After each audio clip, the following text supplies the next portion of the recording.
ஒரு அடர்ந்த காட்டில் பச்சை மரங்கள், மலர்கள் மற்றும் வெளிச்சம் நிறைந்த ஒரு காடாக காட்சியளிக்கிறது.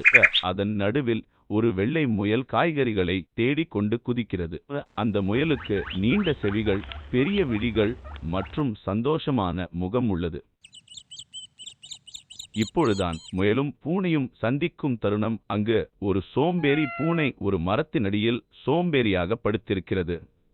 அந்த பூனைக்கு அருகே நின்று பேசுகிறது.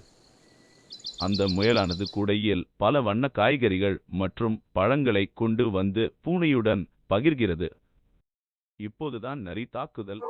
இப்போதுதான் நரி அந்த முயல் இருக்கும் இடத்திற்கு வந்து முயலை தாக்க முயல்கிறது. முயல் பயந்து குதித்து தப்பிக்க முயல்கிறது.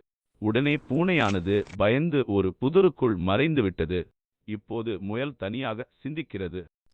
இரவு நேரமாகிவிட்டது. அங்கு முயல் ஒரு கல்லில் அமர்ந்து வானத்தை நோக்கி சிந்தித்துக் கொண்டிருக்கிறது. நட்சத்திரங்கள் பிரகாசிக்கின்றன. முயலின் முகத்தில் சோக உணர்வு தெரிகிறது.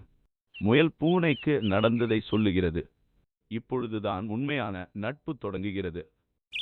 அதே காட்டில் முயலும் பூனையும் காய்கறிகளை தேடுவதில் ஒருவருக்கொருவர் உதவுகிறார்கள். இருவரும் சந்தோஷமாக நடக்கின்றனர். நல்ல நட்பு காணப்படுகின்றன. இருவருக்கும் மகிழ்ச்சியான முடிவாக அமைந்து பூனையும் முயலும் ஒரு மரத்தின் கீழ் அமர்ந்திருக்கிறார்கள். அருகில் பழங்கள் இருக்கின்றன. சிரித்துக்கொண்டே பேசுகிறார்கள். வண்ணத்துப் பூச்சிகள், மலர்கள் மற்றும் அமைதியான சூழல் அங்கு தோன்றியது. ஒரு மகிழ்ச்சியான முடிவாகியது.